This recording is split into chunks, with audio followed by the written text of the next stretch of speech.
Amaleque e pelejou contra Israel em Refidim. Com isso ordenou Moisés a Josué: escolhe-nos homens e sai e peleja contra Amaleque amanhã. Amanhã estarei eu no cimo do outeiro, e o bordão de Deus estará na minha mão.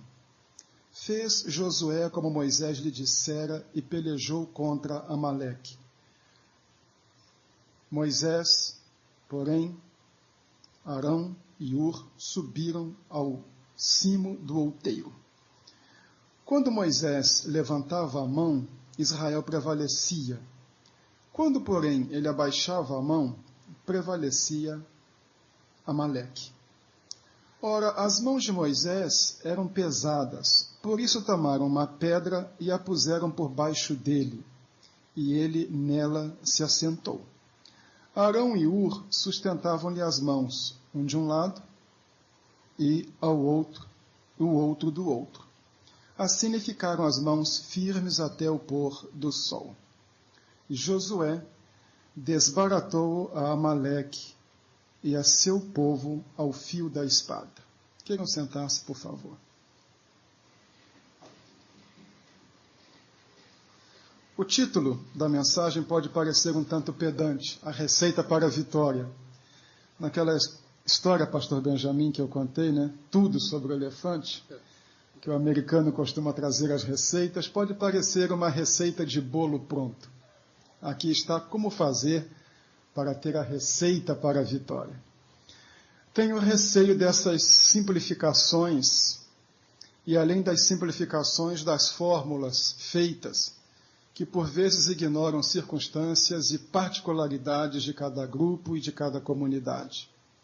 Mas nós podemos, em linhas gerais, andar por aqui. Nenhum de nós, quer como pessoa, quer como comunidade, como igreja, deseja experimentar reveses na sua vida. Todos nós desejamos vencer. As igrejas também querem. A chegada de um novo pastor para uma igreja cria algumas expectativas na mente do povo e também com o próprio pastor. O que acontecerá? A igreja melhorará? Piorará? Ficará como está? O que vai acontecer? Para que esta caminhada, como está no boletim, que hoje os dois iniciam juntos, dê certo, o que é necessário? Sem procurar estas fórmulas mágicas, mas analisando o texto lido, nós podemos ver alguns princípios que podem nos ajudar a responder essa questão de como ter a receita para a vitória. É a primeira batalha que Israel trava depois de sua libertação. A rigor, não é ainda povo, é uma massa. É uma massa de ex-escravos. Sua organização social é precária. Está sem armamento, não tem técnicas de guerra e até mesmo seu senso de unidade é pouco, posto que há muita gente que está ali, chamado em outro texto de o vulgo da terra, que segue com eles sem nenhuma convicção do que está fazendo. Mas este povo que está fazendo esta caminhada pelo deserto é, na realidade, um quadro da igreja. O que nós temos aqui é uma comunidade peregrina em busca de sua pátria. É um quadro da igreja. É um povo que teve uma experiência espiritual com Deus, que, à semelhança de Israel, teve a convicção de que Deus entrou na sua vida, foi tirada da sua situação, foi colocado dentro de um projeto de Deus, em interação com outras pessoas, vive em senso de cooperação e está fazendo a sua vida cada dia. Aqui está um quadro da igreja. Nós somos uma comunidade peregrina, se é que levamos a sério aqueles nossos hinos que falam de vida futura. Tivemos uma experiência com Deus que nos abriu os olhos, nos trouxe a sua graça na pessoa de Jesus Cristo, fez com que nós fôssemos colocados uns nas vidas dos outros, formando um grupo, Somos uma família, uma pátria, e devemos viver em senso de cooperação. O texto mostra o valor de um líder. Um líder conduz à vitória. Mas o texto mostra que um líder sem auxiliares competentes não é nada. E vai mais além em mostrar que um líder, mesmo com determinação, com auxiliares competentes, mas sem o envolvimento de todos, também não leva a ponto nenhum.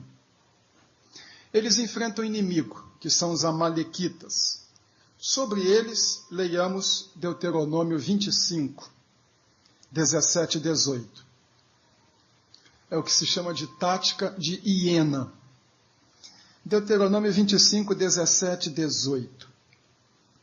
Lembra-te do que te fez Amaleque no caminho quando saías do Egito. Como te veio ao encontro no caminho, e te atacou na retaguarda todos os desfalecidos que iam após ti, quando estavas abatido e afadigado e não temeu a Deus. É isso que eles estão enfrentando. Um povo guerreiro, um povo armado, um povo que conhece o deserto e adota a tática da hiena. Em vez de enfrentar de frente, vem lá pelos fundos. Lá na traseira da multidão estão os anciãos, os cansados, crianças e os doentes. Os guerreiros estão lá na frente. E eles vêm atacando os mais fracos. E vêm, com isso, derrubando uma boa parcela dos israelitas. Até que chega o momento do confronto.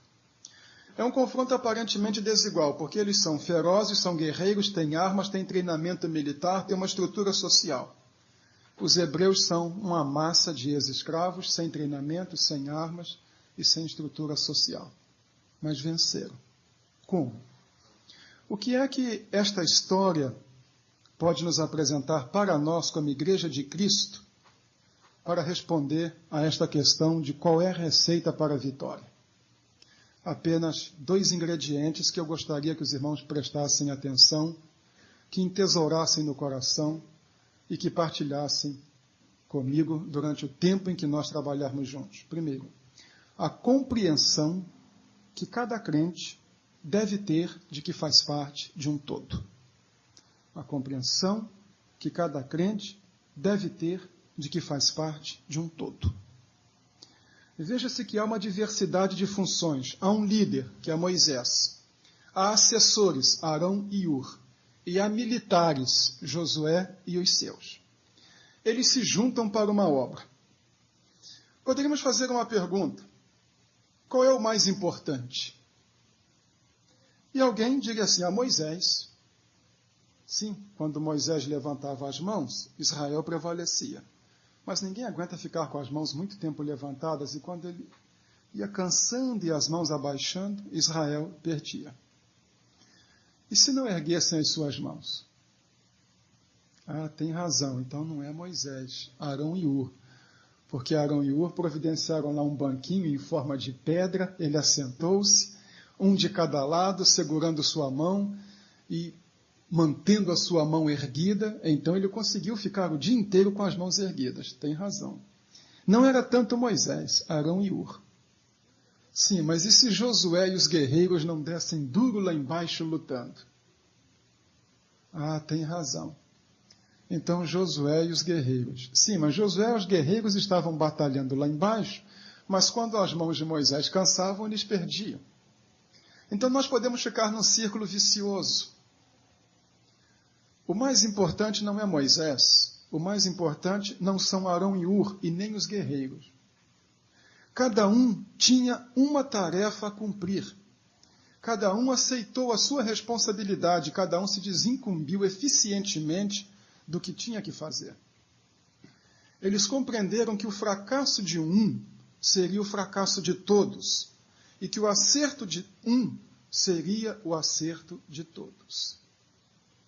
O que estava se desenrolando não era a causa de Moisés, não era o prestígio de Moisés como líder, e nem a capacidade de Arão e Hur em socorrerem a Moisés. O que estava em jogo era a existência do povo, era a sua vitória. Uma das coisas mais daninhas para uma igreja é quando um crente não tem noção de que ele faz parte de um todo. Ele presume ou que batalha sozinho, e ele enxerga o seu trabalho, a sua atividade, a sua vida cristã, e não se vê inserido dentro da igreja, dentro de uma comunidade. Ou quando ele julga que ele é desnecessário, que ele não faz falta. Ele é um só, ele é tão pequeno, e se ele não estivesse ali, não faria diferença nenhuma. Acompanhe-me, por favor, no texto de Paulo em Romanos, no capítulo 12, do versículo 3 ao versículo 8. Romanos 12, de 3 a 8, quando Paulo diz o seguinte: porque pela graça que me foi dada, digo a cada um dentre vós que não pense de si mesmo além do que convém. Antes, pense com moderação, segundo a medida da fé que Deus repartiu a cada um. Porque assim como num só corpo temos muitos membros, mas nem todos os membros têm a mesma função, assim também nós, conquanto muitos, somos um só corpo em Cristo e membros uns dos outros. Tendo, porém, diferentes dons segundo a graça que nos foi dada, se profecia, seja segundo a proporção da fé. Se ministério, dediquemo-nos ao ministério, ou o que ensina, esmere-se no fazê-lo, ou o que exorta, faça-o com dedicação, o que contribui com liberalidade, o que preside com diligência, quem exerce misericórdia com alegria. O ensino que nos fica é que cada crente tem uma função a exercer no meio do povo de Deus. E para que a igreja alcance a vitória, é preciso cultivar responsabilidade e solidariedade. Nós não trabalhamos isolados, e cada um faz parte de um todo. Este é o primeiro ingrediente, a compreensão que cada crente deve ter de que faz parte de um todo. E o segundo é a compreensão que cada crente deve ter do seu valor pessoal.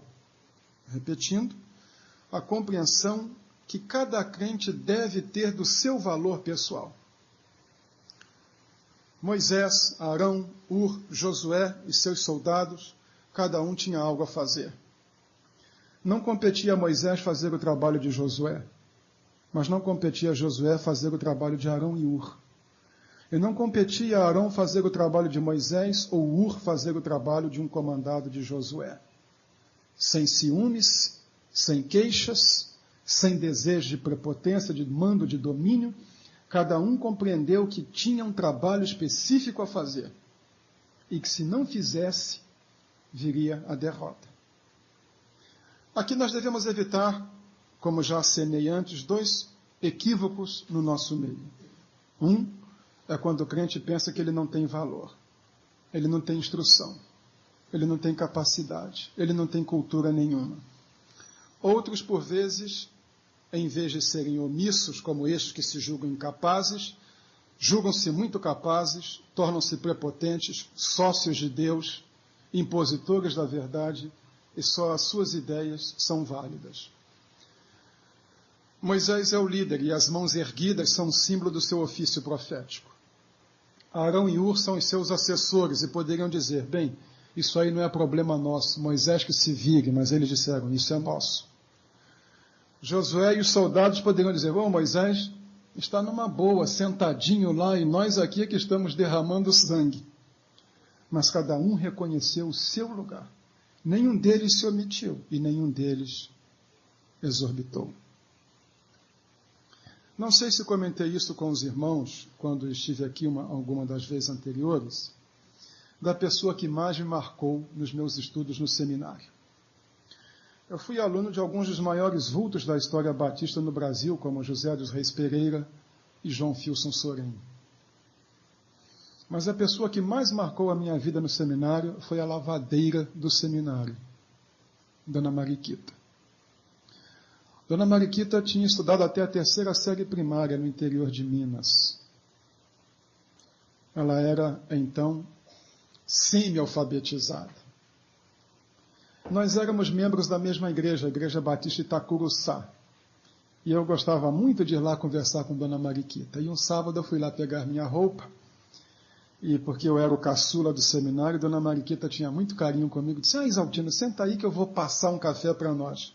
O mineiro passa o café, né? E eu brincando, disse, não, Dona Mariquita, pode trazer amarrotado que eu bebo assim mesmo. Então, Dona Mariquita começou a contar uma experiência que ela teve na igreja. Ela disse assim, pois é, eu ficava nesta igreja, tem uns 10 pastores, professores de teologia, tem médicos, engenheiros, advogados, tem políticos. E eu ficava pensando, gente, o que é que eu vou fazer nessa igreja? Eu mal assino meu nome direito, eu não posso fazer nada, eu sou inútil nessa igreja. Então disse ela que um dia pregou lá um missionário que tinha um vocabulário pequeno, estava aprendendo a língua, e mostrou o templo e disse assim, templo muito grande, parede muito bonita, faltou o tijolinho feio, faltou tudo. E Dona Mariquita entendeu aquilo e disse, muito bem, eu vou ser o tijolinho que ninguém vê, mas que segura a construção. E ela disse assim, eu me sinto orgulhosa, Exaltino, porque todo domingo eu prego e ensino em mais de 30 igrejas através das camisas que eu lavo, dos colarinhos que eu passo. O meu ministério é ser lavadeira. E hoje, quem chega no Seminário do Sul encontra lá, edifício doutor Krebitri, edifício doutor fulano de tal, edifício doutor Beltrano de não sei o quê. Mas lá encontra casa da tia Mariquita. Aquela senhora que não tinha nenhuma instrução, entendeu que Deus lhe destinou um ministério. O seu ministério era ser lavadeira. E isto ela fazia com todo amor. E se não fosse a tia Mariquita, nós não teríamos roupa lavada. Quando um seminarista ficava doente, e lá havia um rigor muito grande, nos prédios femininos não entrava homem, nos prédios masculinos não entrava mulher, tia Mariquita passava por cima do regulamento, ia lá levar uma sopa para o aluno doente. Então alguém chegava e avisava, olha aí pessoal, a tia Mariquita vai entrar. Então todo mundo se arrumava, a tia Mariquita entrava para cuidar dos seminaristas. E não só comigo, mas com muitos outros pastores esparramados hoje pelo Brasil, a figura da tia Mariquita está muito bem gravada no coração. Nenhum crente pode dizer diante de Deus, eu sou muito simples, eu sou muito tímido, eu sou despreparado. Não há coisa para eu fazer nesta igreja. Não há o que eu possa fazer pela obra de Deus, eu não tenho competência. Em contrapartida, e aqui irmão Nicásio me falando mal de Bauru, não, e não foi o irmão Nicásio, mas eu me lembro num culto de oração lá em Bauru, em que um crente orou assim, Senhor, ajuda o teu servo pastor a ganhar a cidade de Bauru para Cristo. Eu fiquei pensando, que oração cômoda. Senhor, que ele faça o trabalho. Não é assim. Mas é quando cada um compreende, eu tenho valor. Eu posso ser um instrumento nas mãos de Deus. Caminhando para o fim, Charles Spurgeon, considerado o príncipe do púlpito batista, começou a pastorear com 18 anos de idade, com 21 anos tinha feito uma revolução na Inglaterra. Quando sua igreja dedicou um templo com capacidade para 5.000 pessoas, disse que 5.000 ficaram do lado de fora. Aos quintos domingos de cada trimestre, Spurgeon pedia para os membros da igreja não irem à igreja, para dar oportunidade a pessoas que tentavam assistir um culto lá e não conseguiam. Spurgeon conta em uma de suas obras que, numa ocasião, teve um sonho e que neste sonho Deus lhe disse, você não vai receber um galardão sequer por todas estas pessoas que se convertem aqui na igreja. Spurgeon perguntou, por quê? E a resposta foi, o galardão é daquele senhor idoso, cego, que se senta no primeiro banco e passa o tempo todo orando pelos perdidos. Não há alguém que não possa dizer, eu não tenho nada para fazer. Tenho o ministério da oração, da solidariedade, da compreensão. Pode ser útil. Pode ser útil. A última história e nós vamos ao fim.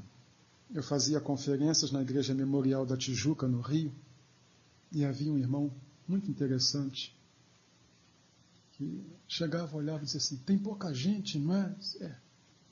Aí ele saía, abordava as pessoas na rua e ia julgando as pessoas lá para dentro. E ali perto da Memorial da Tijuca havia um quartel da Polícia do Exército, então vinham aqueles soldados de 1,90 m e pouco, e esse irmão Isaías, baixinho, abriu os braços, parou. Aí todo mundo parou assustado. Ele disse assim, quantas horas tem num dia? E os soldados olharam para ele como quem diz, que coisa? 24. Quantos dias numa semana? 7. Quantas horas numa semana? Aí um que parecia ser o líder, 168. 168. Quantas horas vocês deram para Deus nessa semana? Nenhuma, né? Vem cá, vamos dar uma hora para Deus. E empurrando para a igreja. Muito bem. Passaram-se os anos. Eu estava pregando na Igreja Batista da Liberdade, em Boa Vista de Roraima. E essa história que eu contei para os irmãos agora, eu contei lá. Aí levantou um sujeito lá do fundo e disse assim, é verdade. Eu vinha passando pela rua, esse Isaías me agarrou e me colocou lá dentro da igreja e eu me converti. Foi até bom porque foi um reforço para o sermão. Se houver aqui algum convertido do Isaías também, pode se apresentar. Mas era o dom daquele irmão. Nem para fazer uma oração em público ele servia. Mas ele tinha um dom que era o dom da simpatia e de colocar as pessoas para ouvir o Evangelho. Cada um de nós tem espaço no reino de Deus. Cada um de nós tem algo a fazer pela obra de Deus. E, se devemos ter uma compreensão de que fazemos parte de um todo, devemos ter a compreensão de que cada um de nós tem valor pessoal. Agora, o final. Nos capítulos iniciais do livro de Atos dos Apóstolos, quando a história da igreja primitiva é narrada, há algumas expressões sinônimas que se repetem. Todos, um só, unanimemente, como um só homem, a uma só voz. A marca mais acentuada da igreja primitiva não era o barulho, não era o alarido, não eram as manifestações extraordinárias do Espírito Santo. A marca mais acentuada da igreja primitiva no início de sua história era de que eles eram unidos e formavam um só corpo. E se engajavam no projeto como uma só pessoa. E a primeira vez que alguém quebrou a unidade dentro da igreja foi um casal que desejou ser mais que o outro, Ananias e Safira. A punição foi a morte. Não estou rogando praga, nem dizendo que quem não fechar comigo vai morrer. Por favor, não é isto. Mas é que o livro de Atos é muito claro. O segredo da vitória de uma comunidade cristã está na sua coesão ao redor de um propósito.